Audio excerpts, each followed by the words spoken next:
Thank you all for coming. I guess we answered all the questions last time. There's only a few of them this time, huh? So we're going to keep coming back. This won't be the last time. So I just introduced a few people. We got Mr. Ryan Melanson and Russell Waters working our comms.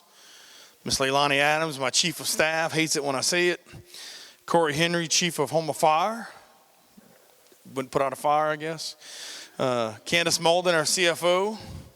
Earl Hughes, our OEP director, who killed it every time we have an event. Mark Black, Coastal, he kills it every time we need to save a coast. Mr. Noah Lee Red, who's my CAO.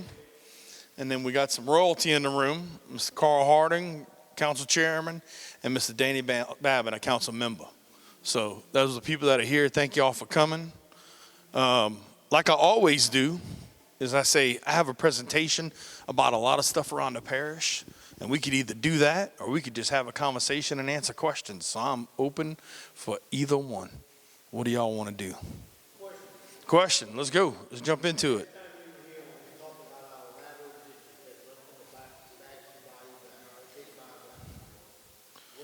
On the other side of the bayou, right? We talking about? Right? By Mount Pilgrim Church.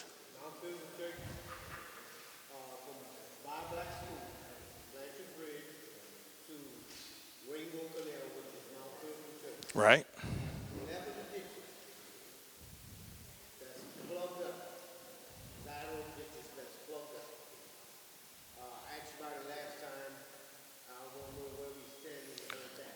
So our problem that we have in that area is the lateral ditches are ineffective without having a levee. And we can't do a levee because we can't get all the property rights. And with all that happening, we don't have the property rights to put a levee.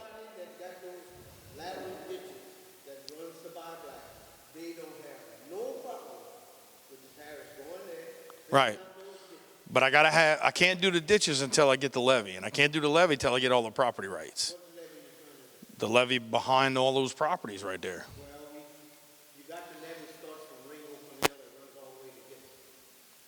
We tried to establish a levee back in 1982 and tried to go on and on, and you had engineers that came from Colorado, Utah, don't know nothing about the land area or swamp area.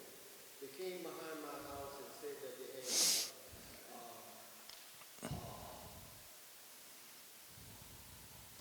exotic fish and beavers. I'm 73 years old. I used to walk back there when we were young and go all the way up to Bull Run Road. I ain't never seen a beaver yet. And I'm looking for someone to tell me that have been going back there, like these guys that come behind my property and want to build a deer nest and hunt behind my house. You know? And I'm waiting for one of them to tell me whether they see a beaver building or not. Right. Yeah, I don't know about beavers. I just know that we can't do laterals till we do a levee. We can't do a levee till we get the property rights. And that's what the people that do this every day. We need property rights to put the levee back there. On that, the original thing was we was talking about the people in the community, in my community. You have an existing canal that's running back there already. So All they had to do was dig out that canal, put a levee. So when you say existing canal, so wherever the levee is, we don't have the rights to build the levee, which means we can't do anything with a levee, a canal, or anything till we get that. You need okays from the Property owners. property owners, that's what I'm trying to tell you. Right. The property owners, when we were meeting in our community concerning from Blanchard Bridge to Ringo Canal, we were meeting and we came up with the idea of why don't you use the existing canal that's back there and put a levee and put a pump. I ain't got no problem with you come and put the pump on my land, on my family property land, and pump the water out. We're not talking about building a New York City. We just I hear you. want to keep the water down because it's bottom swamp land. Right. Looking to drain, we're just looking for the water to drain out. But by the lateral ditches all clogged up, the water can't. Well, we can't take over the lateral ditches because those are log hauling ditches, right? So for us, we can't just say, well, I'm gonna do this ditch and not have to worry about all that other stuff. We gotta have the place where the water goes. So maybe what we can do is have a little separate meeting, a little meeting in that area where we go sit down together, lay out a map and say, these are the property rights that we don't have, and this is the property rights we would need for that first step for us to do, which would be to put that levee. And if it comes to, it would come to, I have no problem. Everybody in my little community, I'll go get you some property. Well, let's get together. Let's get together, get a map, and let's look at all that, because that's where we're at. That's what's holding us up from doing anything forward. Right. Is it some type of law that if I was to take a bobcat and dig out the ditch that's next to me? I mean, if it's a property on your ditch, which I don't understand we have any ditches, right? That's something that's your property. You want to make sure if it's related to like wetlands, you're gonna make sure you're not interfering with any of that. And we could get Mark Mark's right there, deals with all that. He can help us clarify all that kind of stuff. The wood line is here. Right. The ditch from the wood line to Big Bobcat. We're not talking, what, 50 yards? Some Right. places it's 30 yards. Other places might be 10 yards. Right. That's in my area. And like I say, every last one of these ditches in my area, from Blanchard Canal to Ringo Canal, is plugged up. Trees have overgrown. Right. That's what I'm saying. Why don't we get, and I know Carl and I had this conversation about this exact issue. Let's get some people together. Let's look at some maps and let's show you guys what we're dealing with and then figure out what we could do to help move that forward. You know, so So, when can we meet? when can we meet? Can't meet tomorrow at 10 o'clock, but Leilani, my chief of staff back there, is hearing me talk about this. She'll get you contact information, the one that's looking like she's not paying attention to me now. So she's the one that handles my schedule. I'm not even allowed to touch it myself, but she knows. Go get your number. We're going to get Mr. Carl. We're going to get everybody together. We're going to get some maps, and we're going to figure it out. So Myself, I'll bring a couple other citizens. I think you should bring a few property owners that are in that area that, yeah. Yeah, let's let you know what we're dealing with and figure out how we can work together. All right. Any other questions? Yes. It's up to you if you let him go next again. I basically speak just about for everybody. Okay. Not saying that. Well, anyway, these are the problems that people come to me and talk. Mm-hmm. The other thing, the grass cutters came down today. They cut grass with these dull blades and beating up all the signs, the ditch signs, Now, is that on the other side of the bayou also again? all by my, Okay, so that would be our guys. or destroyed or beat up from them cutting grass. And they just ran a fiber optic line with the little orange pole, white and orange pole. Couldn't beat that up. Do they need training on how to operate these? They might. They do. So we Noah here. David's not here with Public Works, but David answers to Noah right there behind you. And it's something I know, if I know him like I know him, he's going to go take a look at that, see what's going on, and get with David and try to figure out if we need to make sure if we need to do something different or not. So, Okay, then, well, we keep on going. I'm some other questions. okay. We'll be here till they're all answered, or I can get you the direction to get the answer. You just missed that one. Yep. We're going to get everybody together. We're going to show you. That's what I'm telling him. To do the lateral ditches, we got to build levees. To build levees, we got to get property rights, and that's where we're held up at. So, The ones that's already in place, they're not maintaining them. but we don't have the parish doesn't have anything in place. We don't have any servitudes or right of ways. We have nothing because we can't do step 2 until we do step 1. Build a levee. Okay, that's the dream, is always Right. from one into the other. Right. Now, it does have lateral ditches in place in certain areas. Might not have as much as it had years ago, but you do have lateral ditches. But if you look at our map, so we have a map, and we could pull it up and show you. Right. But we have a map that we don't have ditches, right? We have to get right-of-ways and servitudes for us to cut stuff like that. But all this is on private property. So the parish doesn't have anything that's in place that says we're allowed to go do that. But we can't do that till we get the other part handled, which is why we're going to get everybody together, sit down with some maps, and let y'all know where we're at and what we could do. So what you're telling me is all around Gibson, here, with all of the other ditches that these contractors can cut, y'all don't have no permission? So you said our contractors have been cutting some lateral ditches? No, they're already there, it's in maintenance. Okay. At that point, I know the miscommunication is, well,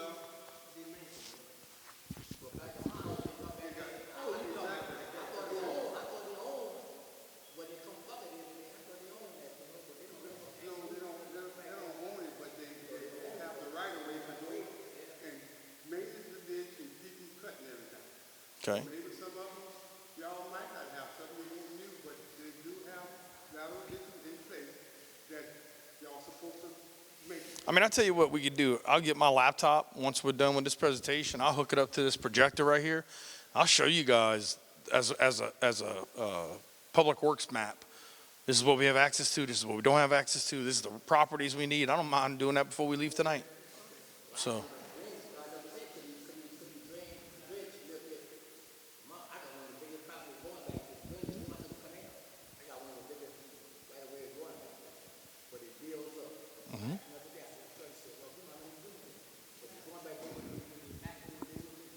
Right.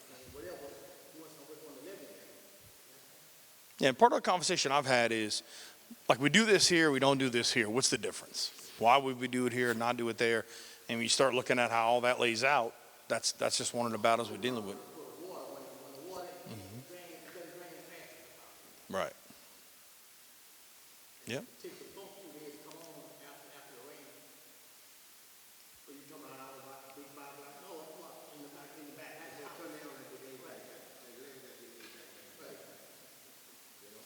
So let's, after this, if y'all don't mind, let's go through this deal. After this, we can pull up a map tonight and we can show you what we're dealing with and give you guys some information so that we can get together and really try to move that forward. So.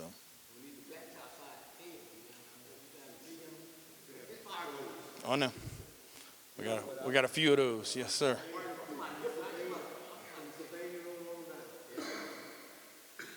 Yes, sir.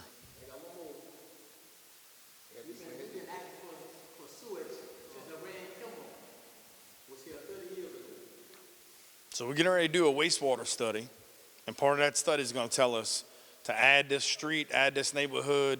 This is what it costs on the side of the homes and what it costs on the side of the plant.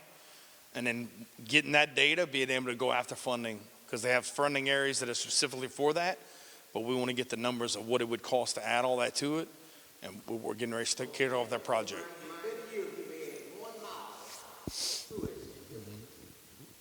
Right.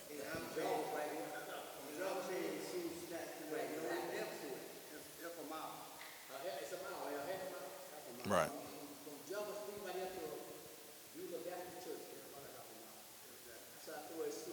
Right.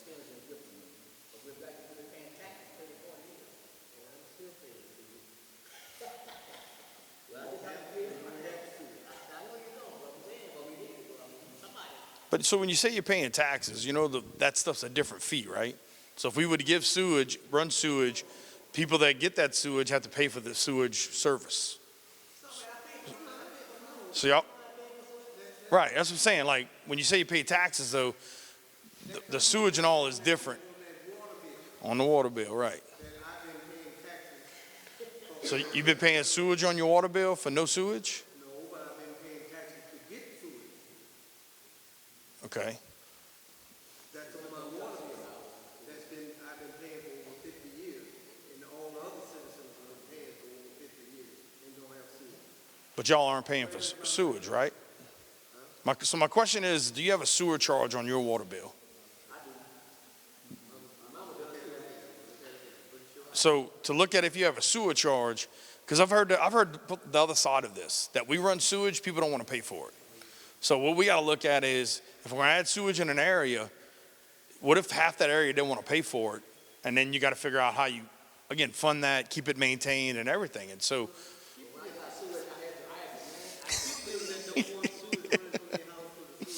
Right. Okay?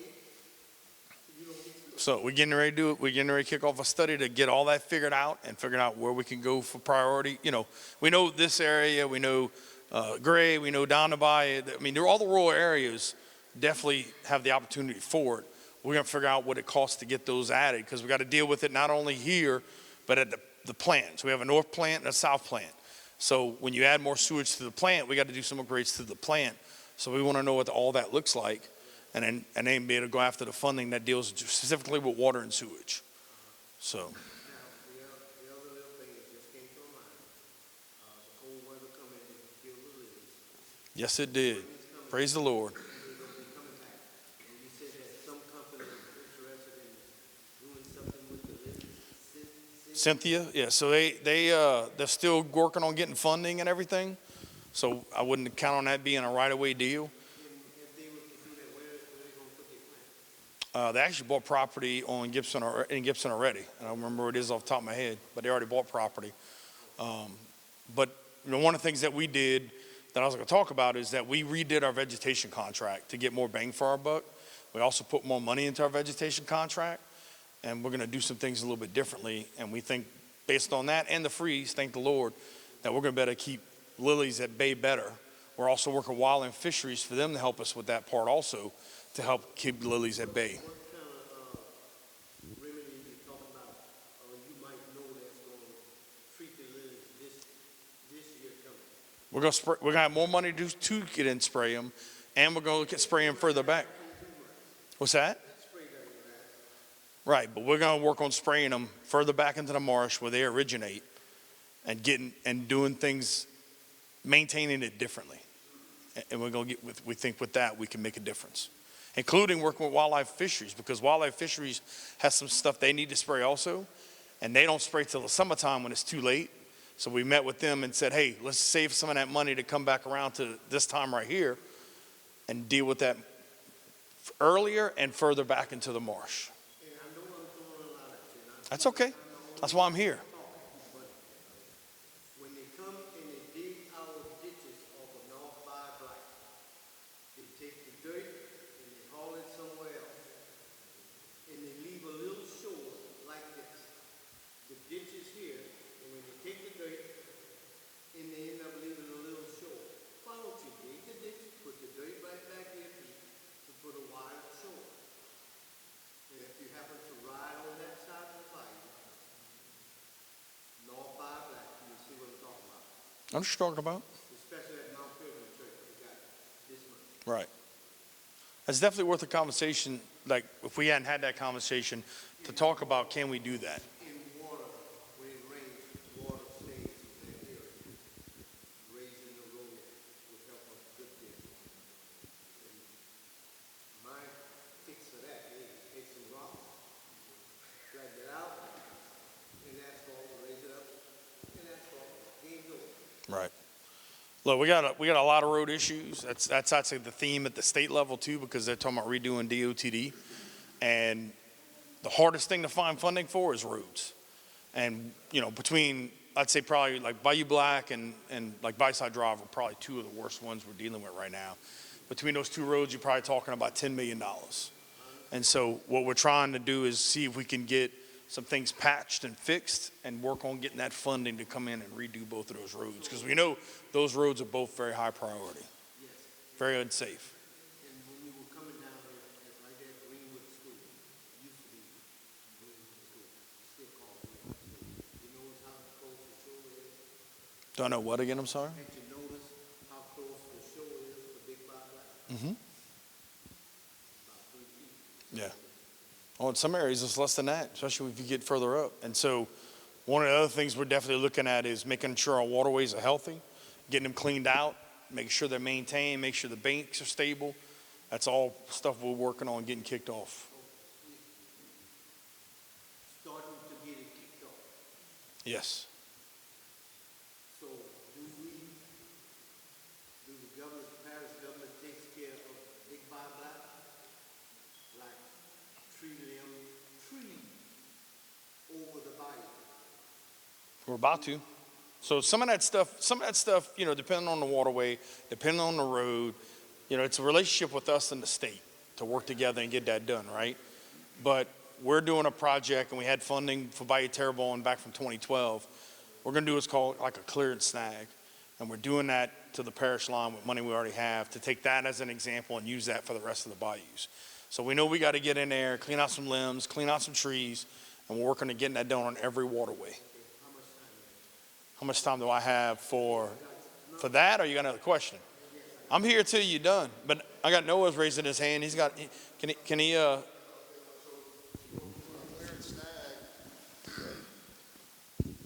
We're going to be doing a clear and snag related to Francine. So a lot of those trees you see falling over the bayou came from Francine, and we'll be kicking that work off hopefully the next month or so. That's all funded by the state too. That's $1.3 million. We have to remove trees that fell for the storm. So some of those trees you talk about will be removed very soon.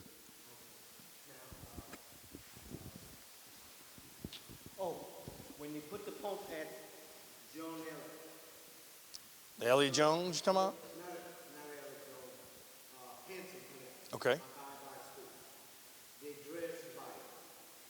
They were supposedly, the original plan that I was told when the people were dredging that they were supposed to be going all the way to Greenwood School. Hurricane came, they moved the equipment, never came back. Do you know what's the standing on that? Are they gonna eventually come back and re-dredge by back and fill up our bayou side? So you talking about in Bayou Black or in Hanson? We need to look at that and see what project we had versus what was done or not done. Oh, Williams Hill. They dredged all the way to Williams Hill. Hurricane came, they picked up the material, never came back. Yeah, we need to look and see, because the hurricane definitely stopped a lot of things from happening. But to get that address you guys are talking about, that's why we brought some papers, so we can get that information and we can follow back up on that, because that's not something I can answer tonight. Right here on Jarvis Bridge, that you was playing on the black side, right black side, right black side. You have water, we need resources.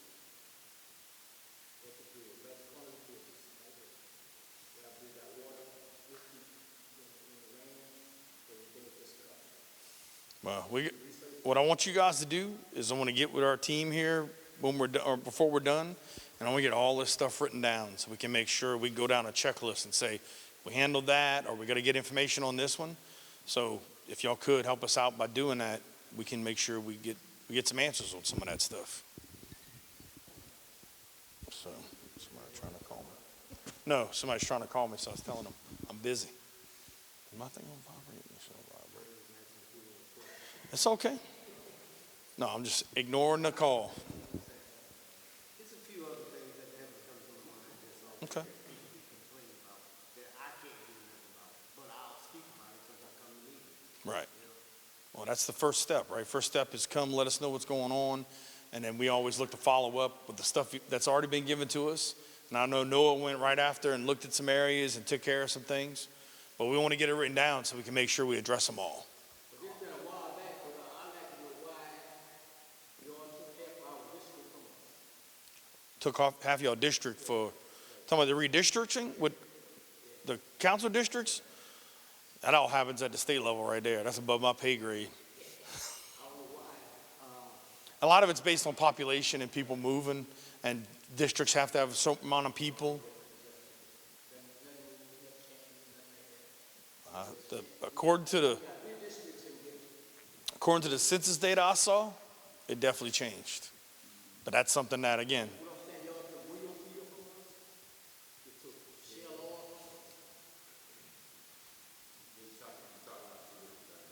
okay.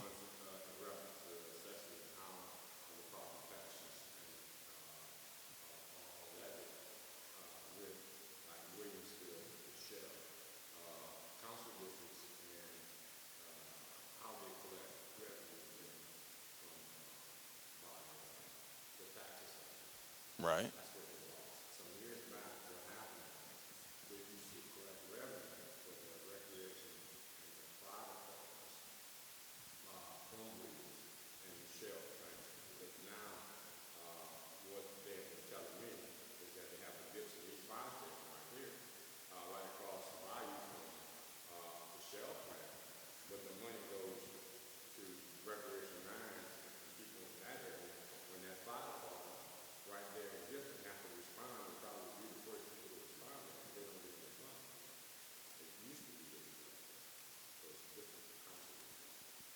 but it's related to the council redistricting.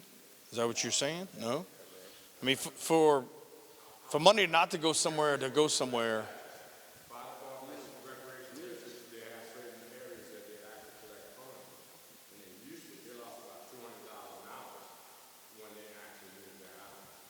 So we say moved it out, like, Other words, we lost the middle, but still Ward 8. That's still Ward 8. And you call the assessor's office. The assessor's office got Ward 8, still remains Ward 8. And the assessor's office still collects that tax what's in Ward 8. The sheriff is in Ward 8. You can call the assessor's office and you can see how much sheriff paying taxes in Ward 8. Now, Williams is in Ward 9, but certainly Williams, is it in Ward 9? Oh, you close. Well, and I guarantee you call the assessor's office. like the wards haven't changed. That's what I'm getting at. The ward never changed. And so without, District changed. and the millages are dealt by a vote, right? So for somebody to come in and say, "Well, this is not going here, not going there," unless a ward district change or a vote changed, which I agree, unless a vote changed, that's the only two things that could stop millages from going here and then going there. And so that's, That Ward 8 is still to the duration. Council districts have no taxing authority, okay? Council districts are based on local census and population. Right. The first rule is one man, one vote, so they all try to be as close to that number as possible. We probably all within 300 or 400 votes of each other, even though the geographic area is different. The recreation districts and fire districts have not changed. Those taxing districts are, as the gentleman right up there said, they still the same even though we changed council districts. Right. so I just want to make sure one's not related to the other. I understand what you're saying, but when I look at my tax millage, I said on the recreation board. Okay. I said on the fire service board. When I look at our funds, we not receiving the funds that we used to receive when Shell and Williams was in our district. Is it because the revenue is down? Okay, we were down $4.5 million in sales tax last year in Jefferson Valley. And that's gonna be the Because problem. the money's not being spent. All of the taxing districts, I mean, I represent Grand Tri by the law and a lot of by black. And all of the rec districts and fire districts are way down in collection. Yeah, this is across the parish that's going on right now, especially in outlying areas, and probably even worse down the bayou. Works in the outlying areas because we lost more people, okay? Actually, the current council districts are not really good because the census was taken before Ida. After Ida, like in Grand Tri, I probably lost 1,500 people because they moved out of Grand Tri. For tax millage, I'm talking about the council district. But the taxes, if they don't live there, the property values are going down, so you're not gonna get that much more tax, is what I'm trying to say.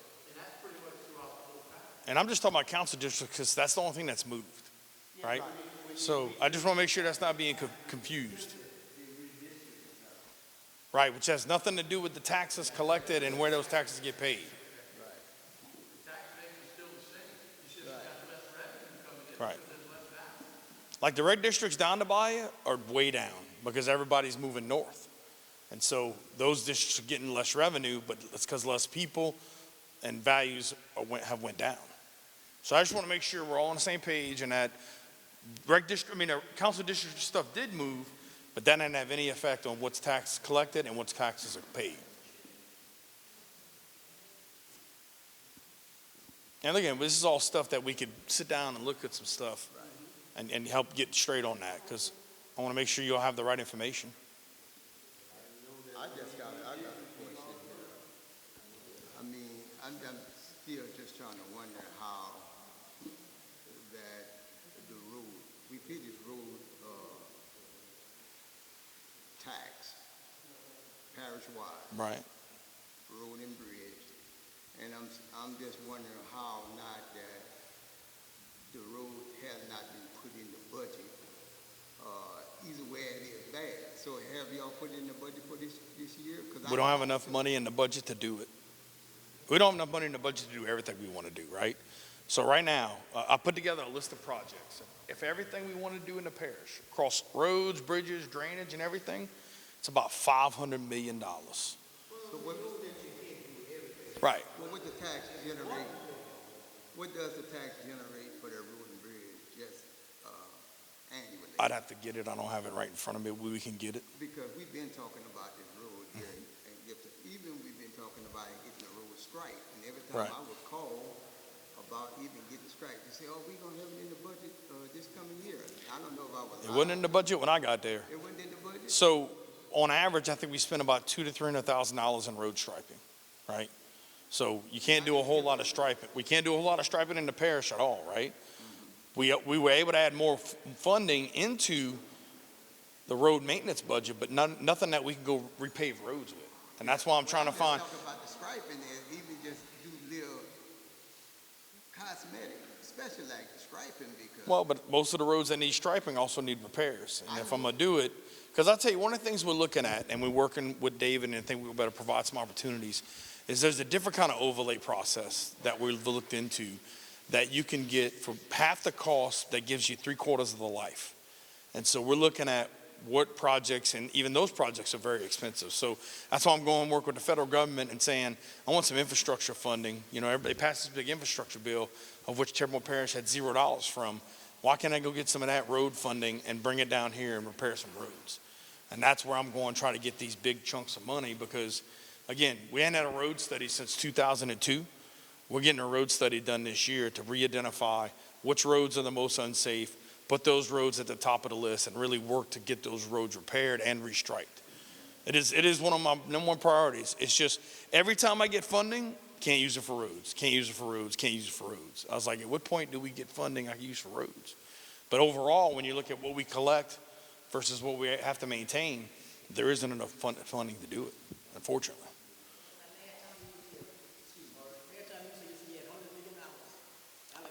I got $117 million that I can't use on roads. So we got 9 districts, 9 council districts, 9 council districts. We don't have it allocated by district. We have projects that we're trying to get done. For example, so I give you an example. We're going to be building a Geraldine pump station, right? We're building a Geraldine pump station to help make water not come here. So I got, in that project, I want to say $6 million for that project right there. Well, if you stop the French Parish from pumping the water on it, when they can pump their water right there by the food. But certain water won't make it to Bayou Lafourche. So you know, you have your drainage basins, right? You can't get the water from the Chackalua Basin into Bayou Lafourche. No. Right? So what I'm talking about is the Chackalua Basin.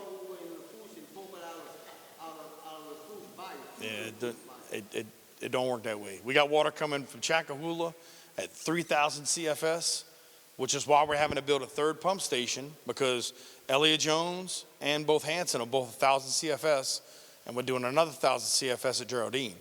And that's where we're using the funding for in this area is to deal with drainage related to adding a pump station that's been said they've been needing that for 10, 15 years now. So. Tiger Drive, that's mostly where that water is coming from. Tiger Drive in the French Parish, where they dug that ditch, nice, deep, and pretty Right. and wide, and pumping that water straight down that canal right here where Deadwood Road is. And down the Chackaloo. Oh, I know that.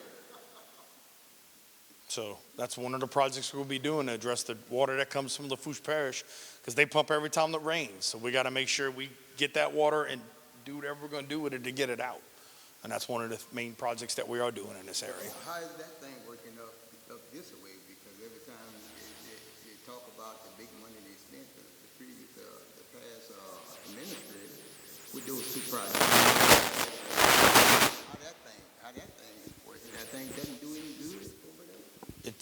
It can only handle so much water, and it's not according to the math that's been calculated of how much water comes from Lafourche and north. Those pump stations aren't enough, which is why we're going to build a third one. So Just like that? Just like that down there? it's gonna be a little bit different because that one's gonna be on a barge. So that pump station is to take the water that's coming from the Fouge down by Terrebonne and put it into a reservoir of 4,000 acres and hold it while the system drops and then push it back into the system to go out. So that's one channel, right? You got that channel, you got Chacahula, they got stuff going further east, so we're taking all that water and we're working on holding it when we can and then releasing it back in. So those pumps is just a token, you know? How's that? I So, mean, because they're not doing anything, you got to keep doing, and then we still got bad roads. That's why I'm talking. so if, Because I ain't gonna get off the road issue because so let's say I got 9 gallons of water, right? That pumps 3 gallons, the next pump pumps 3 gallons, and the one I'm gonna build pumps 3 gallons. Because the water won't even get to where that pump needs to get to pump the other 6. So these are all 3 different areas that have been identified that you have to collectively use to pump the water out. And then it'll work, you say. We say it'll work. I'm I saying think that, then it would work when I'm saying that if you get that other pump in, you saying it gonna correct whatever the issue is with the water pumping out. it'll be the quantity needed to address the water that we're getting from the north, right? And this is based on the Corps of Engineers and saying this is how much you should pump for and everything that they've been working on for decades. So this is stuff that they've been trying to get in place for a long period of time now. Some of that funding we're going to get in is going to allow us to do that final part of it. And on top of it, we're also looking at how much we pump, like how much you have to pump to get the water down here versus there. Some of this stuff that could have sluice gates that let water flow automatically that we have to pump out right now. We're looking at making sure that those pumps were engineered to have those gates to let water naturally flow, but they don't have them. So now we got to pump all that water out. So we're trying to figure out, can we save money by putting a gate in that allows us to not pump the water out? Because every time we pump, that costs money. Every time we change the oil in a pump, it costs $6,000, right? So we're working on trying to make sure we can maintain without killing these pumps by pumping all the time. And here's my big issue. I ride that road, and early in the morning, you having the sun shining direct on the road, you can't see which way you are, versus because you don't have nothing to guide you. I know. You have a mark. So I'm looking for something serious happening by somebody neglecting what needs to happen. Even though you got the bump in the road, it's important to get them stripes out there. I agree. It's so serious that when you driving, everybody here that got to go to work in the morning, they'll tell you that sun beam down that road, you can't tell where that line is. Now the other side, they got like a little mark, you get a good guide on that side. But see on this side here, I'm so surprised that something hadn't really happened bad yet. I agree. And mean, I know that's I know the roads need to be fixed and the roads need to be striped, and we're trying to find the funding to do it because we don't collect enough in a year to do it. And at that point, it's like, there's only so much money, and we don't have enough money to build everything we need, right? So we got to go, let me go see if I can find money somewhere else, and that's what I'm working on. But you get what I'm saying. I get what you're saying. I wouldn't want something to happen. I don't want nothing to If you're happen trying either. to find money, that's important, I'm telling you. I agree, I drive that road. but I got about 20 of them just like it, right? Yeah. So But the sun shining out, and then don't let it rain, because when it rains, then the road all one color. right. You can't even see it. I know. That's emergency, man. I'm telling you, that's important. That's somebody's life, paying taxes, taxation. So let me ask you a question. If Martin Luther King is more unsafe and has more loss of life, you saying I should spend money on that road first? Because that's the decision we have to make in parish government. Well, If I got 10 people killed on this one and nobody killed on this one, do I need to spend the money on the road with nobody killed or the road with 10 people I killed? think you need to take care of both of them. But I don't have the money to do both, right? So I got to prioritize, and I got to say, I understand what you're I got 10 bad roads. This is the worst, this is the second, this is the third, this is the fifth, this is the 10th, right? And so as a government, we got to take not enough money to do what we need to do and say, what is the most unsafe one I got to deal with? And I got to do that one first. And then I got to go to the second most unsafe. And I got to go to the third, right? And look, it's no different than when we have a conversation with DOTD on Martin Luther King. And they say, we did a study and it says we should raise the speed limit. And the thing that stops us from raising the speed limit is people dying. And I go, don't you dare raise that speed limit. But that you know, is a so, state highway, right, it is. right? Right, So- we're talking about a parish highway. I am. I'm just using that one as an example, right? Right? Like I look, I tell you, that road and Bayside Drive are the two probably the worst off. The ones that need the repairs and need the striping. They are a priority in getting both of those done. But to have that chunk of money to do that in, every time I get some money in, they go, well, you can't use it for that. Well, you can't use it for that. You can't use it for that.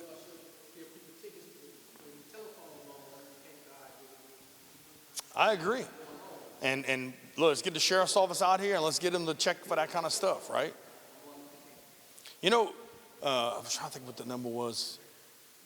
I think texting and driving is the number one killer of vehicles now, more than alcohol. Yeah. So, I mean, they got a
well, it's a good question.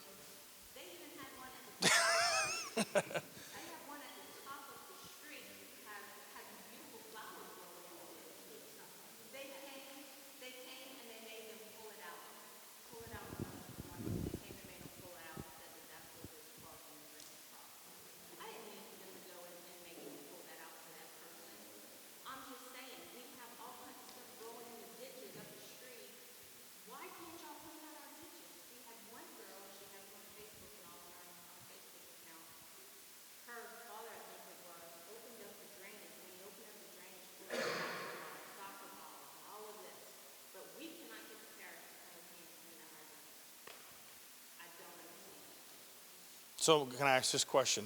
Have you made a phone call in the last year? I'm asking that question, and I'm asking that question because what we've been doing, we came here last year, it was second half of last year, and we took down all these papers, and we take those papers and I give them to Noah, and Noah puts them in task to assign the people for us to follow up and figure out why these issues hadn't been done. I know he went doing some riding around, and I say Noah, because Noah's right over Public Works, right? So,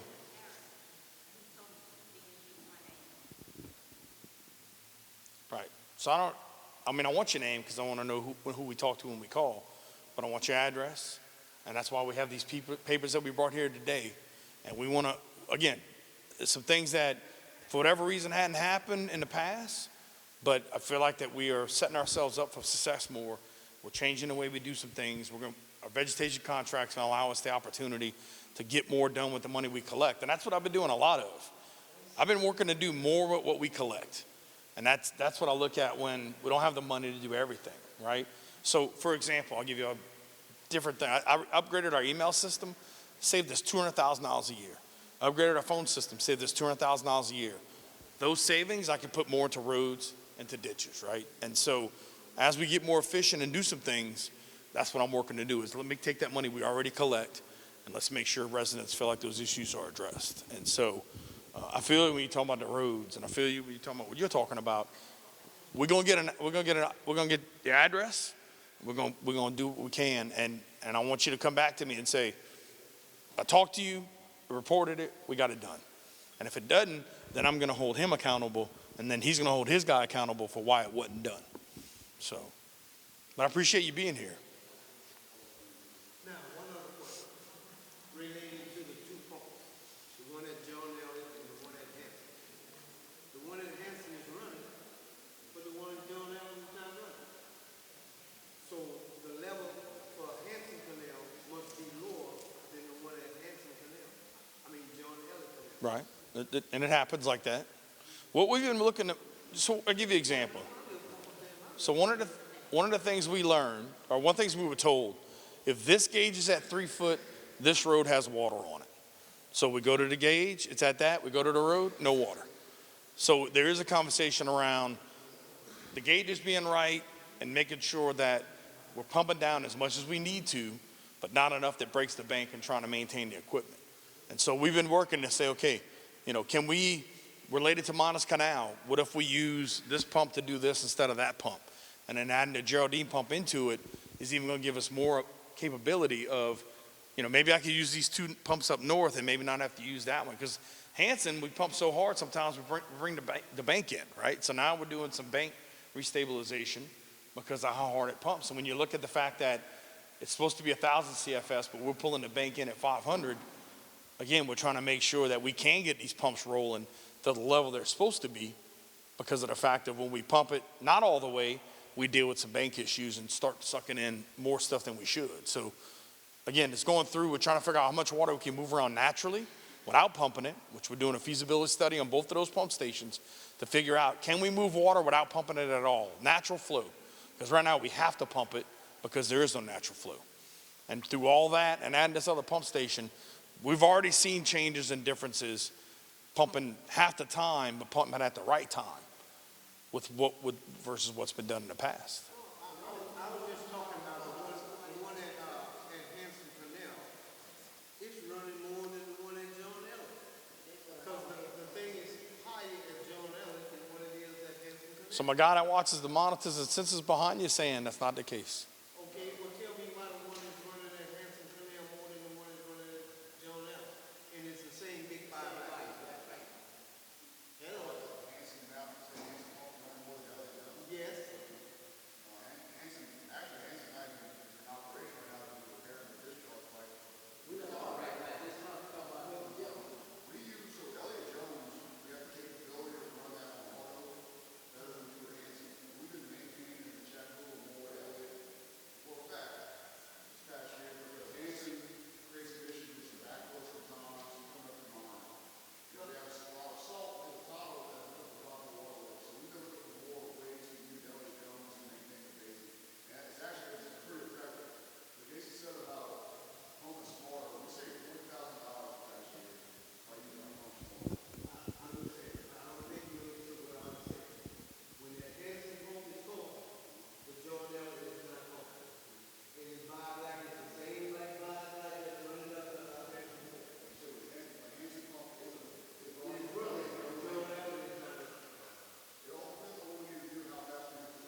The elevation could be different. Well, let me ask you this then. I thought those pumps were supposed to take Bayou Black level water down. And that's what I was understanding the design was, that it keeps Bayou Black down, whereas your ladder can flow in and all your water stay in your banks. That's what I thought that was the design. I don't know how one can do versus the other. They're supposed to be doing the same. So- the water keep the water level down. Water, you think water flows different than what it does. And I'll give you a good example, right? Bayou Terrebonne, when you look at, like, we'll get water in there and it'll get up to 6 foot. And you get that water down to 3 foot, but it's not 6 foot way down here. So the amount of time it takes for that water to move and send and get it down there, you can have a difference between two areas like Elliott Jones and Hanson, because just the way the intercoastal's running, the way Bayou Black's running, how much rain we got, there's so many different factors and everything that we've been able to do it. So we look at, okay, what do we need to keep it out to make sure that water in yards and in houses and everything, and what levels that's been done in the past, and what are they pumping down to? And so we're taking all that data together and knowing that we have a pump station that has to be built to finish the puzzle to make sure that we can manage the whole basin of water together. So we're doing what we can with what's been there versus the fact that stuff doesn't flow naturally, that we have to pump it out, and what opportunities we have to see, can we just let it flow naturally instead of having to pump it out. Because again, less money I spend on pumping over here, the more money I could use on roads and bridges and everything else over there. And that's why we're trying to be more efficient with everything that we do with maintaining all that equipment and running all that equipment. And basically, ever since they put that reservoir up there, because Big Bayou Black used to go straight through Humble, Shiptown, and out through Bayou Terrebonne, and Little Kite, and Grand Kite. So when they put that reservoir up there for our drinking water, that's when everything started to create the problem. Yeah. Yep. I understand we need some clean drinking water, but if we keep putting sewers down there in Big Bayou Black, y'all gonna need another type of sewer treatment for drinking water. Well, and we only get about 20% of our drinking water from Bayou Black. Everything else comes from Bayou Lafourche. Yeah.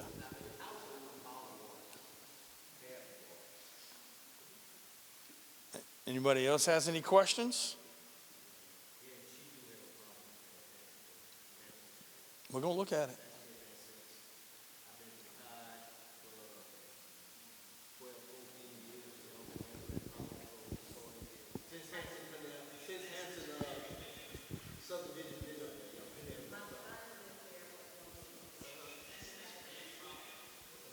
Do you have access to the Public Works GIS map? Do you have internet at all right now? No internet? That might be a problem then we're going to have. If we can't get internet, we can't bring up any maps. We're going to figure it out. So look, the presentation I have is around the parish. It's just everything's going on. It's an update on what we gave last time. Again, I could show it if you guys want to see it, or if y'all want to continue to ask questions. I'm here till we get every question answered, and then from there, whatever we can't get answered, we write down and we take back with us. You sure can.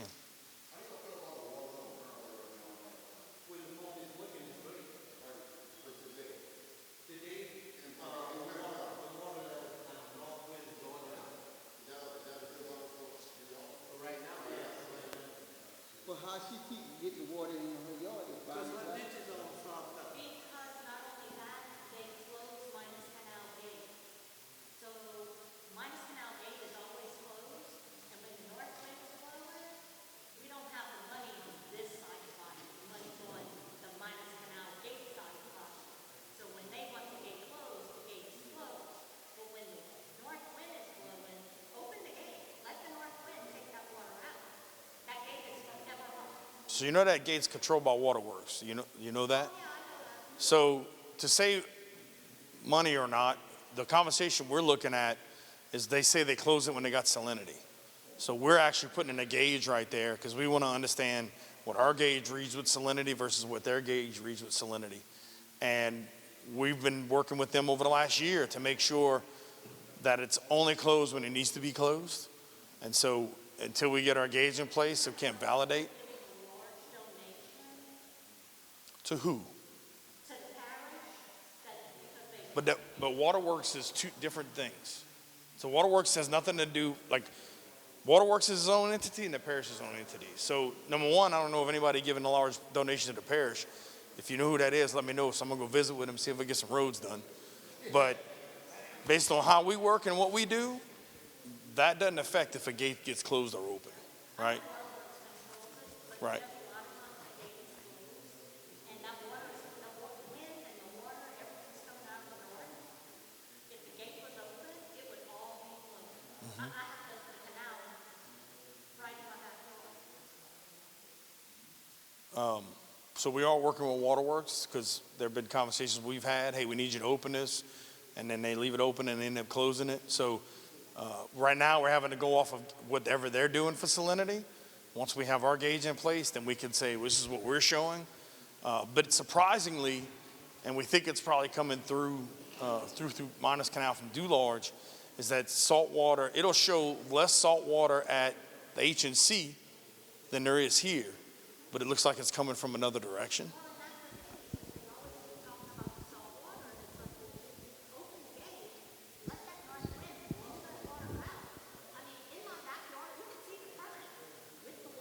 Right.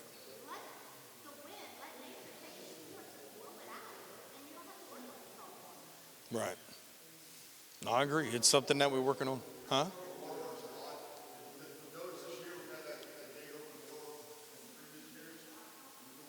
I don't know if we have internet.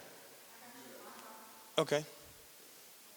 Huh? Well, if he could use my Wi-Fi, then you don't need my computer. That computer get on just as much as my computer. We just got to get to the Public Works GIS. I don't know if I have a link for that, but I'm sure these tech guys can figure that out. So that's something that we would like to understand also, because with no one working with Waterworks, we've had it open more than it's been in a while. And so I know I had some times where people called and said, I can't even hit the button, it won't open. So then we're like, what's going on, and trying to figure that out. So there's a lot of times we get told that it's closed or it will be closed based on salinity. We want to validate some of that stuff. But I do feel like we've had it open more recently than we have in a while, right? And to me, it's only going to get better. And then knowing about the issues you guys are dealing with, we want to get it fixed. There's no reason why we wouldn't want to get it fixed. And again, I don't want one person to die from a bad road or not striping or whatever. So especially when it deals with safety of our residents, it's utmost priority. And that's why I'm fighting so hard to get every fund I can, every dollar I can to get these things fixed, because it's past time. I get that.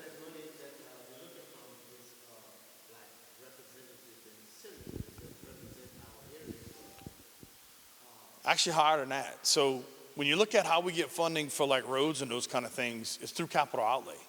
So we might have 21 projects that we're trying to get funding for, and we get funding for 3. And that's okay through the Senate and your representatives. That part right there, right. But that's just, if we get a couple $1 million a year, it's a good year. If we get more than that, sometimes it's great, but it all based on, like, there was a possibility there'd be no capital outlay funds this year based on if they didn't do the tax session they did. There was going to be a deficit instead of a surplus.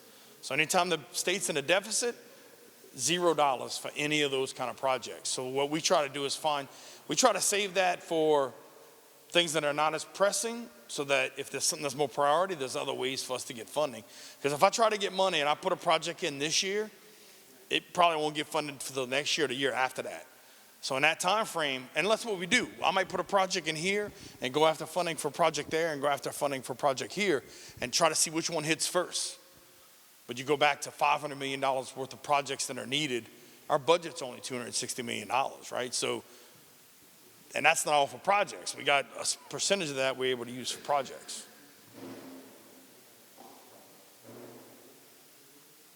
All right. Y'all want to see? Y'all, it's up to y'all. Y'all want to see it?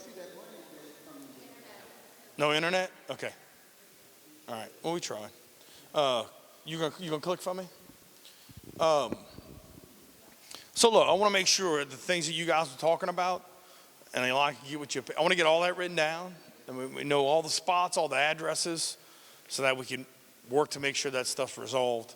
And I know we got some issues that are going to take a little more funding, a little more time, I promise you we're looking every day. And I know Carl and I have had many a conversation about the laterals and the roads and all that stuff, you know. Yes, sir. Me too. I understand. So recovery, resiliency, and revitalization. It used to be, we call it quality of life, but again, revitalization, because I feel that's where we're pushing really hard here. So jump to the first one. These are some stuff this stuff we're working on related to Ida damages, right? So at our Air Base Fire Station, the Civic Center, the Dumas Auditorium, Municipal Auditorium, Buquet Bridge, all items damaged from Ida. And so we're working with funds from the state to get those items repaired. And that's the status of all those. And I know, you know, not much of that applies to this area, but it is stuff that we're all having to fix related to Ida. Go to the next one. The power plant, I talk about the power plant because it runs 3 major facilities. It runs our hospital, water plant, and airport. And so that's why it's important for us to get that rebuilt. We're waiting on FEMA to obligate the rest of the funding to get that rebuilt because we need that power plant. It maintains those facilities if we ever get cut off to the world because we have 1 feeder line. So that's why it's so important to us to get that rebuilt. And FEMA is going to provide the money to handle that. Again, that's another post-Ida damage project that we're going to work on, along with doing some system-wide line repairs throughout that power utility system. Go to the next one.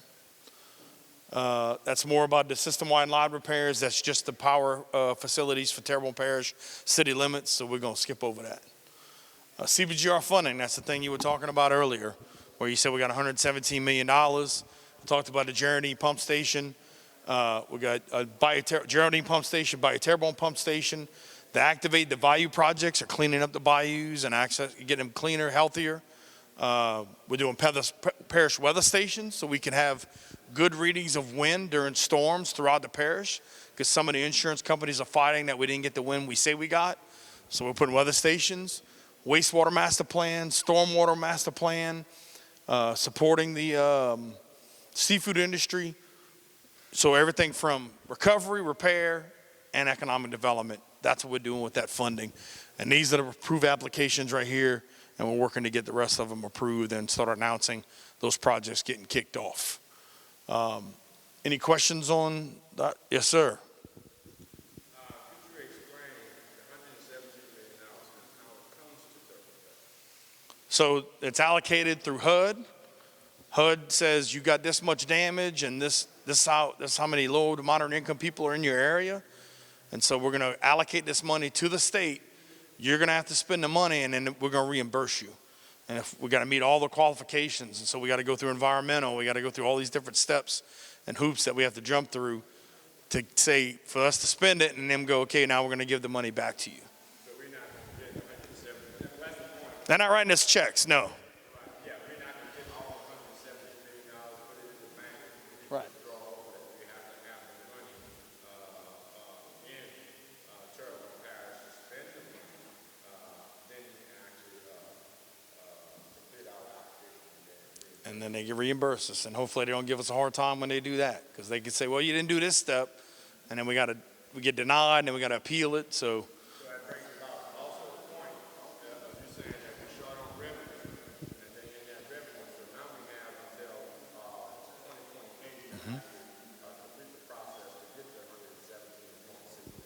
yep, that is correct.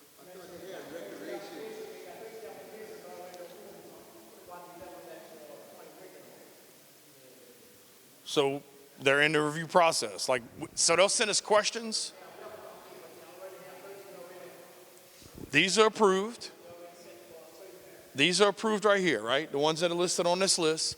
And the rest, like they send us questions, we answer those questions, and they maybe send us some more questions. So we're just we're going back and forth to get it to an approval process. They told us they were going to have it done by the end of the year, but that didn't happen. And so we're trying to work with them to get all these approved and get some of these projects moving forward.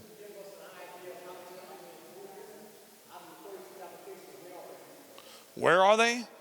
So the downtown steam engine is going to be downtown, but it's going to service the entire parish. And it's skilling and science, technology, engineering, math. So it's physically located downtown, but it's going to serve the entire parish. The aviation program is going to be at the air base, but it's going to be aviation training and skilling for everybody inside the parish. The Bayou Terrebonne pump station is going to be, I think that's the one on by the hospital to pump out all the water coming from the north. Geraldine pump stations out here. Activate the Bayou, that's one of 3 or 4 different projects. Those Activate the Bayou projects are going to be for the bayous throughout the parish.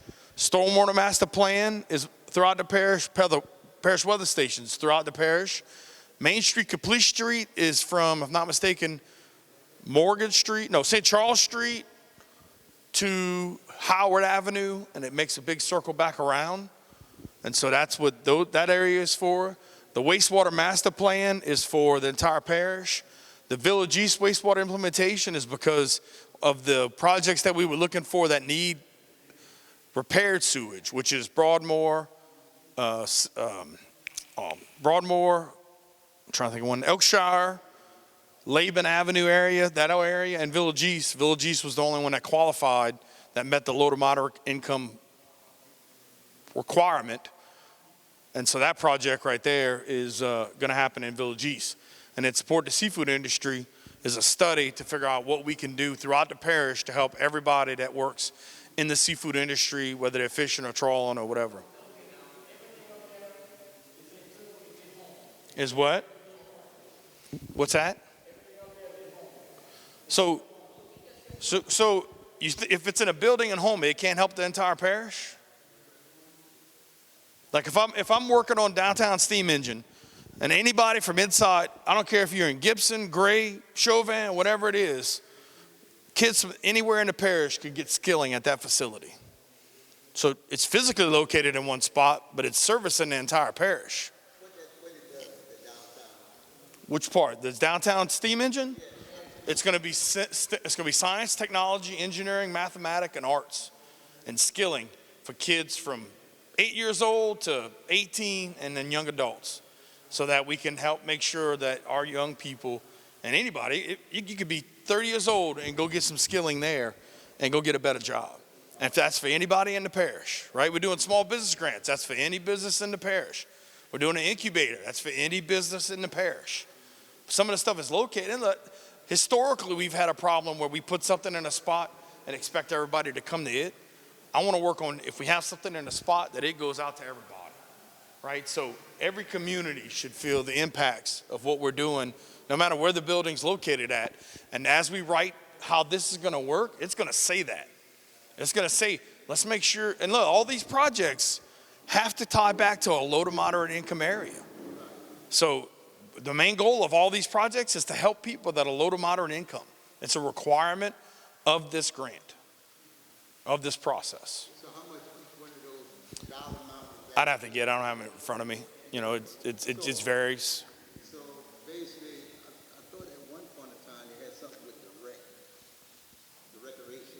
I'm not of anything with recreation related to this, no sir. No, but my question to you would be, what recreation thing do we need to fix? And let's get working on that now. We're not even related to this, right? Well, I was under the impression talking to the guy in Grant that they had about $7 million that they set aside from HUD for the rec, for low to moderate income areas to come and do things in the recreation area that's in the low to moderate district. I don't see that have to be. He's not here tonight. He's not here tonight, no. And him and I and you can get together.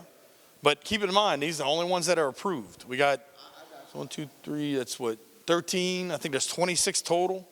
So I'm only saying his are the ones that are approved that we've kicked off these projects or about to kick off these projects, right?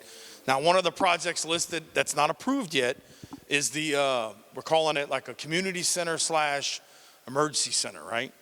So that's going to be a study that we look around the parish and figure out what areas maybe need more when it comes to community centers / something that we can operate after an event or disaster. And so in that situation right there, we're going to identify, we might have enough money to identify, say it's 11 projects, but the funding to do 3. Well, when we have the identification of the other 8 and how much they cost, we know, okay, when we get funding, this is the next one on the list. But we're looking at making sure we get some community centers, and some of that's going to probably tie to recreation, right? If we do something here, it'll be probably around this kind of building once all the studies get done. But yeah, I mean, you look at all these projects had to either be resiliency or economic development and low to moderate income. So we can't spend the money on housing. There's certain things we can't spend the money on. And so we turned in a plan, and they said, most if not all of this applies. Then we had to turn these applications in, of which point they come back to us with questions, or they say, you can't do that, you got to do it here. We had a couple projects that we wanted to do that didn't fall in a low to moderate income area. So they said, nope, not in a low to moderate income areas, you can't do that. Here, you might be able to do it here, like for example with the wastewater implementation in Village East. That's the fixed broken pipes in Village East. There was 3 other areas. It was the only one that qualified for the funding from this to be used. What's that? Yep. So, any other questions on that? Okay. Capital outlay projects. We were talking about the money we get from the state. We talked about that a while ago. These are all the projects on the current capital outlay list, right? And as you look through this, I'd be happy if we got money for these, because there's not enough money that we'll get from the state to do all of them. So we got to figure out, okay, what's the worst case scenario? How do we address that? And as we look at these projects, we're working with our council members to talk about things they need in their area, and then trying to say, okay, can I fit that in capital outlay? Can I fit that under this other infrastructure project or funding? And so these are the different things that we're working on. And again, some of this stuff, somebody said, hey, I'd love to put that on there, and it's important to me to work in this area to do that. But Gibson on there, all black the capital outlay.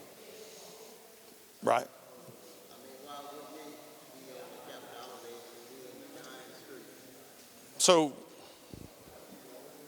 stuff that's been on this list for 5 years still don't have funding, right? And so I feel like we should do that, try to do that sooner. So I'm trying to find another funding source for it. And that's how we go through this list. We sit down and say, these are the things that we're looking at. You know, some of these things have been on the list for 10 years. So when you got something that was emergency 10 years ago, and then you look at something, you know, again, with roads, some of this stuff we could try. My understanding in the last, I'm going to say at least 8 years, maybe even 8 years longer than that, that we've only had 2 projects related to roads on this list, and only one of them was partially funded.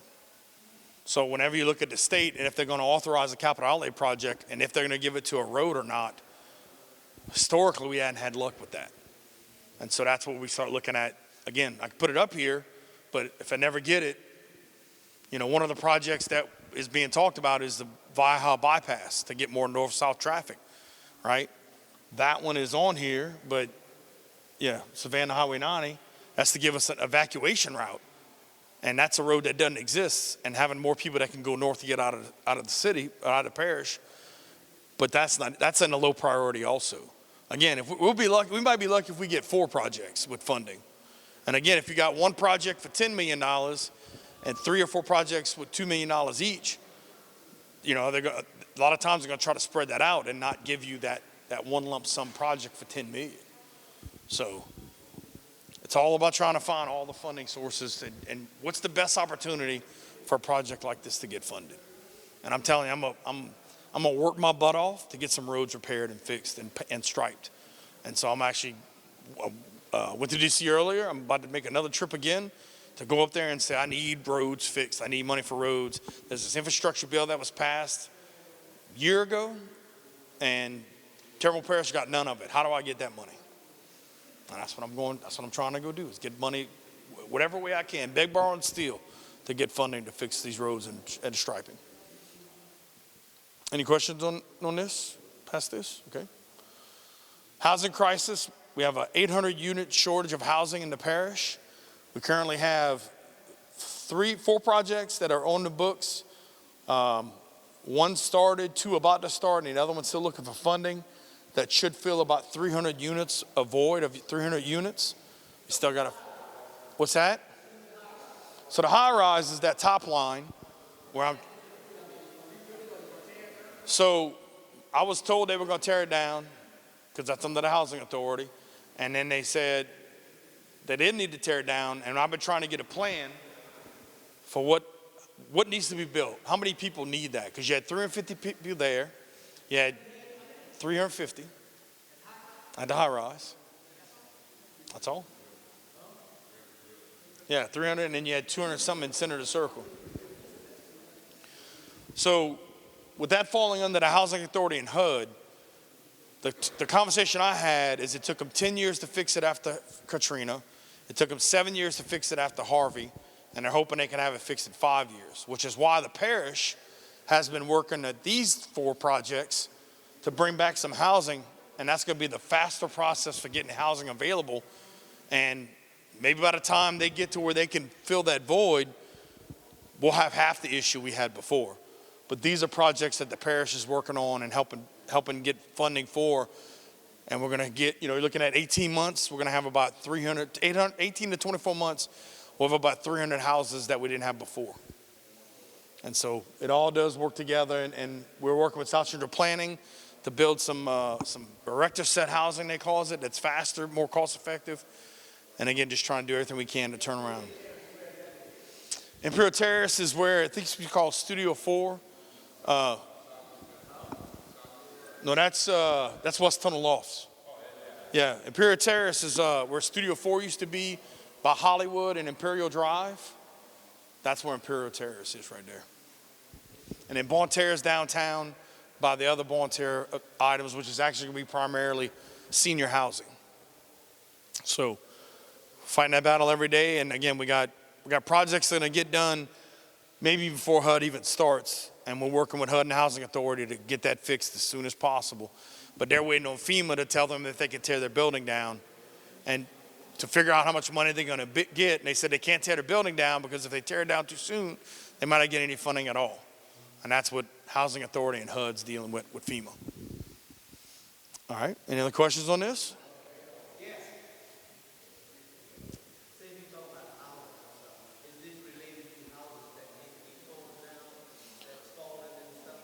Nope, I'm getting to that. I'm going to get to that. All right.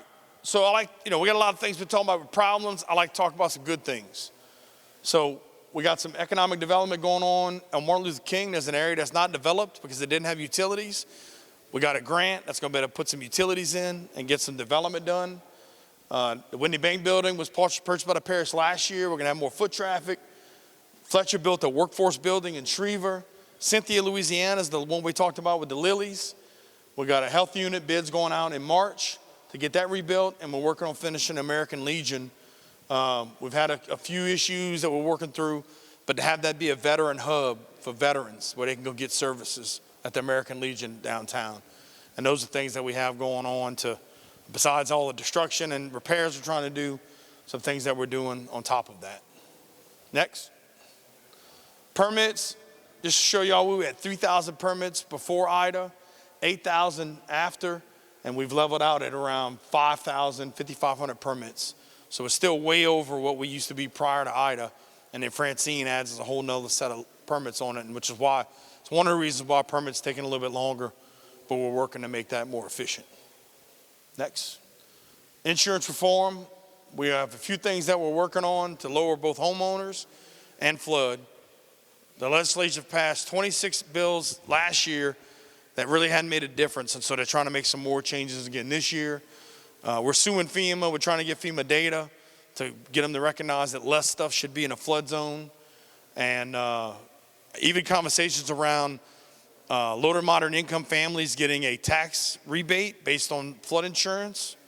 And they're looking to expand flood insurance to be more than just flood insurance. And those are the things that are being worked on right now. And so we're also working with our insurance commissioner to get him. He came down after Francine and saw what held, that we spent $1 billion on levies and saved FEMA $1.7 billion in damages, that we should get credit for that work that we've done, along with stronger roofs and everything post-Ida. So we're giving examples of how the repairs and resiliency and the things that we've done, that we even taxed ourselves for, is making a difference. We should get credit for that. And now you're hearing the president talking about getting rid of FEMA altogether and giving the money straight to the state. I'm down for that and support it, because y'all seen the bureaucracy nightmare that FEMA is. It's got a lot of issues, and Just like DOTD, they're talking about blowing it up and starting from scratch. So, any questions on the insurance part? All right, next. Accountability, back to the properties. So on average, we have 500 properties on the nuisance and abatement list. Just last year, us and the residents demoed 191 properties. But for a period of time in 24, more properties were going on and coming off. So we've been working with the council to do more per quarter, working with South Central Planning to do more. We change our ordinances. The council worked together to change the ordinances to make it more make people more accountable, to make the serving process faster. And so we're looking to get more properties processed to get through the nuisance and abatement process and get them torn down.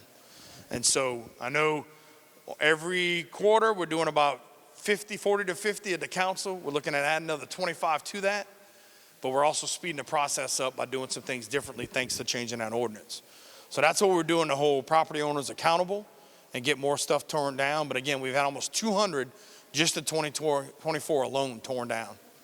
So we're looking for some more funding to do even more than that. And we think we might have found some there.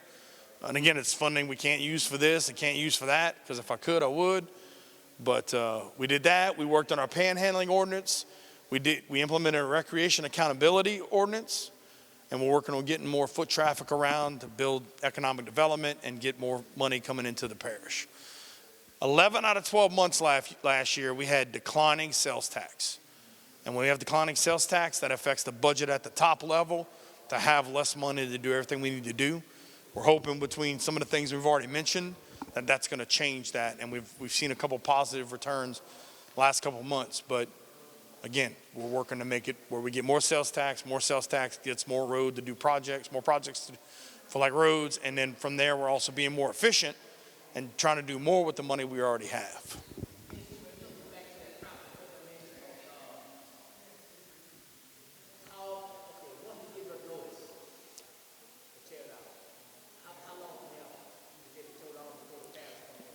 So I know that when we do a condemnation and say it needs to be torn down, a lot of times the property owner is given 90 days. They're allowed to come in and talk about what's going on. And if they're doing something or trying to sell it, that can look to be extended. But in cases where it gets past that 90-day mark, if the council says we're going to hold that mark, at that point right there, the parish is looking to tear it down. And we've been having some funding that helps us do that. But when that funding runs out, then we're only going to have so much money to deal with. But right now, we're not at that point yet. And we're looking to get a little more funding where we can continue to demo and tear down neglected, blighted properties. Does that go by 22nd, 3rd, catering and something like that? Usually that is how it's turned around. When one gets reported to go through the process, it's usually a first in, first out. If my neighbor said that the parish was tearing it down, and that's been 9 months. She was told that they ran out of money, that needs more money before they could come tear it down. He came out, did a survey and all that stuff. Right. Historically, it's been first in, first out. So whatever order it comes in is usually one. So we've been able to find some funding that residents don't. It depends on how much funding we have at the time. So well, that's what I'm trying to say. Right now, we have funding that you don't have to. But if we keep dealing with this same problem, eventually we're going to run out of that funding. And at a certain point, if we tear it down, we're going to look to get that money back. And if we don't get it back, we're going to seize the property, right, and do a tax sale. But as of right now, that's not the case. And that's what we're. What's that? Because the parish get this funding from HUD from the federal side, it's community block grant. And that community block grants should be doing community development in some way, somehow. Because here's where I got problems. I got problems that it's a lot of those elderly people, the young folk probably doesn't care. But them old people working for this stuff. And you coming by and taking what they done work for, even though they grave, even though that the young kids don't care. But I think that somebody should have some more of a heart from the perspective that when you do these census, you are accounted for this money to come in this parish from the community block grant. Why not that it don't take a whole, go dig them about the graveyard to come and fix houses, but you got to dig about the graveyard to come trying to fix houses. But to go tear them down, you don't have to dig about the graveyard. You go run there and tear them down. And before you know it, you're taking the people's property. And when you're taking the people's property like that, then it's showing like the government ain't having no. We hadn't used any community block grant money to tear down houses. I ain't what I'm referring to. So- I'm about to fix houses. So let's talk about tearing down houses, right? We got American Rescue Plan money to tear down houses. For those houses that were torn down, no property owner came out of pocket and lost the property or anything, Yeah, I did that. right? So the CDBGR, which is similar to the CDBG stuff we talked about earlier, that money's being put back into the communities and trying to help things get done. But for that 117 million, can't use a dime of it on housing. So Community development block money every year, and it goes by, well, you got a 5-year plan, I think that's right. Right. 5-year plan deal, and you get that money being accounted for from the federal side. hold on a second. Candace, community block grant money. When's the last community block grant money we received? Community block grant money, CDBG money. He's saying we get money every year, which I don't think we do. But how much are we getting, and what is that?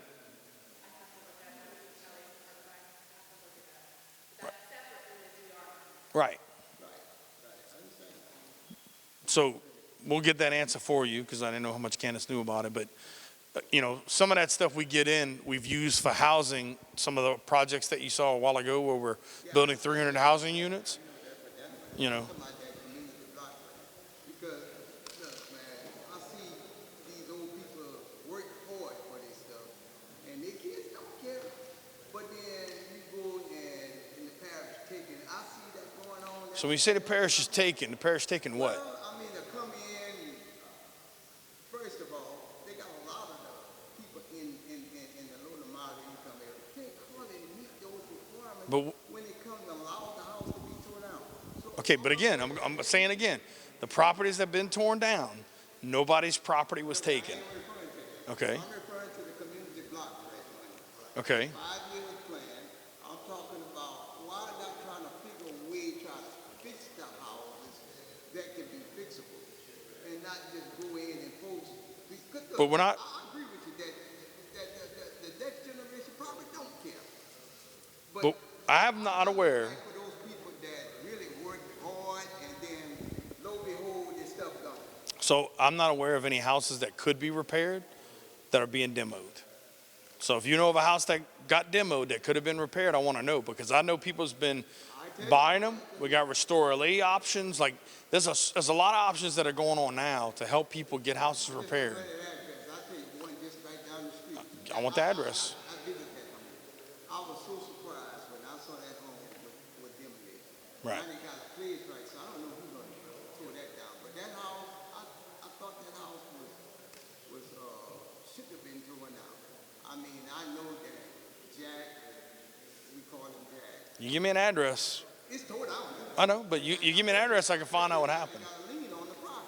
I'll get you the address. I mean, Not if it was torn. Not if it was torn down in the last 2 years. There's no lien on that property because we didn't do that to that resident. We hadn't done that. I'm gonna get that address there. Right. I don't know what the. Right. I'm just telling you, the money we've been using money to tear down houses. We hadn't put a lien. We hadn't made the resident pay for anything, and so we've been using that as part of a hurricane recovery. I hope that be the case because them old people work hard for this. I agree. And even though the kids don't care, and you know how that is, but then you got to remember, even though they gone, but somebody got to look out for them. Right. And knowing that they got this money, because we counted for this money for low to moderate income areas, the community block grant ought to come and take one community at a time and fix the house, and you getting the money. But that's not happening either from the federal side. Well. That's what I'm talking about. Okay. And that's why I don't want to fool with government, because I'll be up there trying to do everything for the poor people like they are, you know. I'm trying to do everything for everybody. I'm not saying, you know, And look, through the CDBGR stuff, right? People don't know this, but I was low to moderate income when I was a kid, right? I grew up in a trailer. We didn't have a pot to piss in.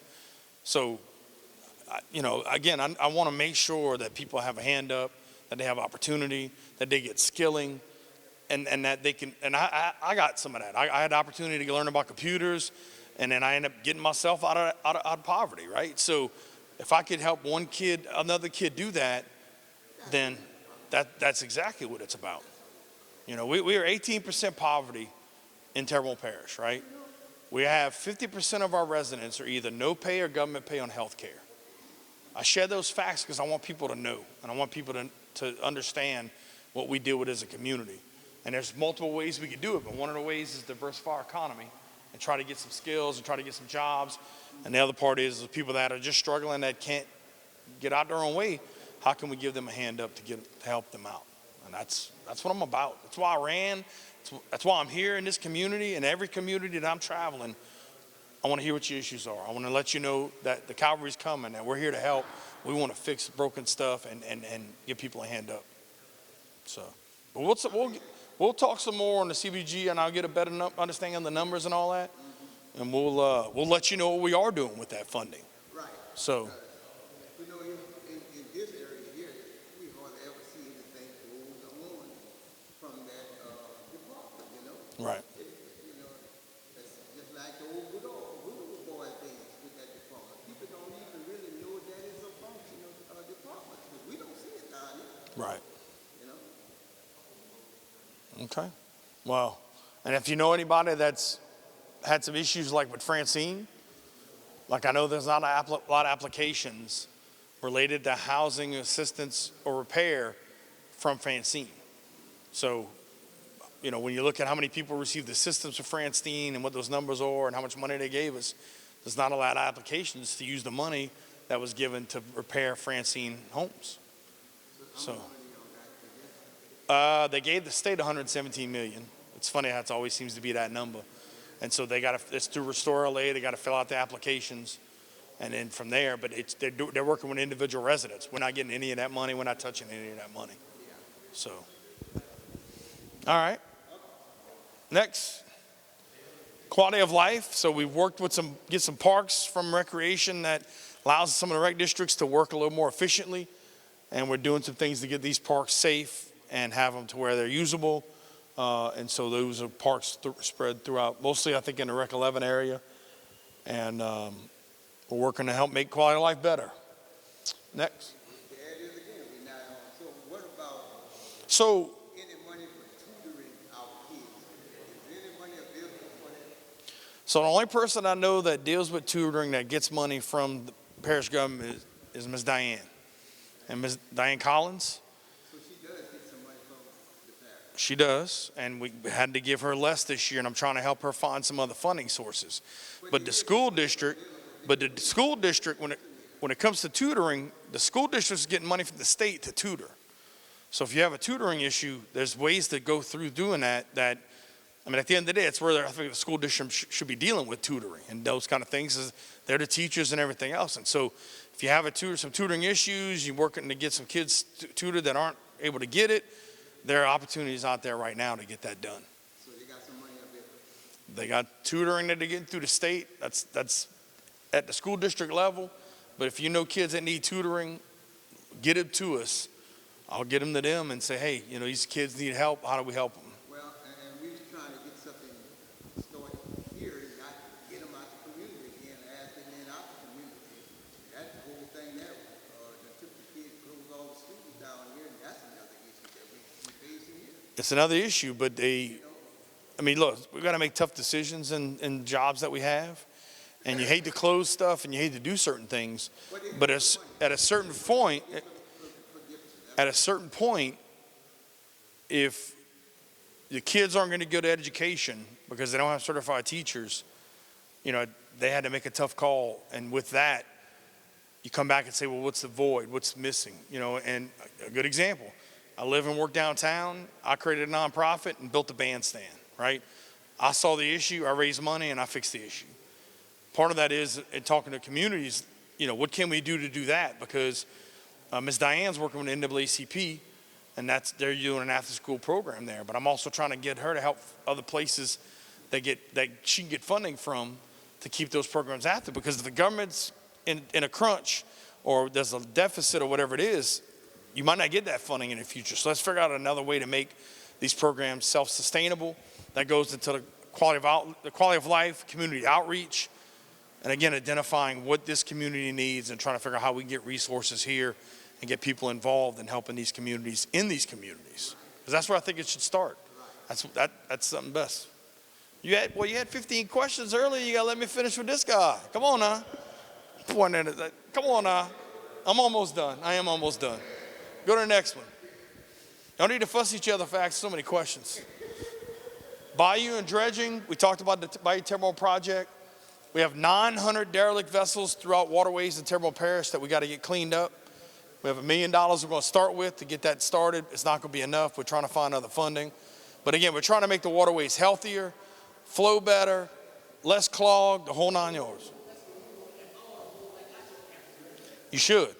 But just like people own properties and they let them get blighted, and we got to fix that too, that's where we're at, unfortunately. So the government's trying to help and do it as much as we can with the funding we can. If we didn't have that funding, it wouldn't get done at all. So it's a small bite of the apple, but we're trying to get something done and make the waterways healthier. And we launched that Bayou Revival campaign, which is let's keep it clean, let's all do our part, and let's make sure everybody's aware. We're working on getting more trash, not going in the bayou for Mardi Gras, all those different things. Next. These are some road and bridge projects in the north, south, and parish-wide. These are things that are being done by LADOT and Wildlife and Fisheries. And I've been in 2 meetings with the governor in the last 2 weeks that talks about how they're going to flip DOTD on its head and maybe even create it from scratch to help make sure, because of the 700 bridges they need fixed, they were only going to fix 14 this year. So the governor says that has to change, and he's restructuring DOTD. And I think from that, we'll hopefully see more of an impact here. But these are some of the things that DOTD is letting out in 2025 and getting done. Next. And that's it. I thought so too, but I hadn't seen the dime of that money. So I'm trying. Let's go what? Lateral ditches. Yeah, I'm finished. Oh yeah, so if I can get on the internet, can we get on the internet? Can't get on the internet. If I can get on the internet, I can show it to you, but I can't. Yeah, I can't do it unless I get on the internet because that's a live map. But I tell you what we could do. Let's figure out. Let's have another meeting, and let's get on a map and look at that. So, and I'll get Leilani will get y'all contact info. Mr. Carl will get that set up, and we'll have that conversation. So, and we got to get some internet here, right?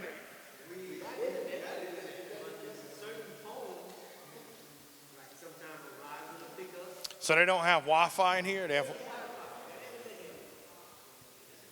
It disconnects? Okay. We need to get y'all better Wi-Fi. So. Well, thank y'all for coming. Make sure we have all your issues that you've talked about written down so we go through a punch list and get those things addressed and checked off.